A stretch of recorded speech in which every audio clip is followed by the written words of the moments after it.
श्रीमहालक्ष्मी क्षीरसागरकन्यका उत्तिष्ठ हरिसम्प्रीते भक्तानां भाग्यदायिनी श्रीलक्ष्मी श्रीमहालक्ष्मी क्षीरसागरकन्यका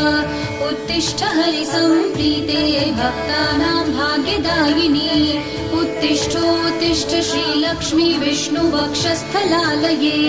उत्तिष्ठ करुणापूर्णे लोकानां शुभदायिनी उत्तिष्ठोत्तिष्ठ श्रीलक्ष्मी विष्णुवक्षस्थलालये उत्तिष्ठ करुणापूर्णे लोकानां शुभदायिनी श्रीपद्ममध्यवसिते वरपद्मनेत्रे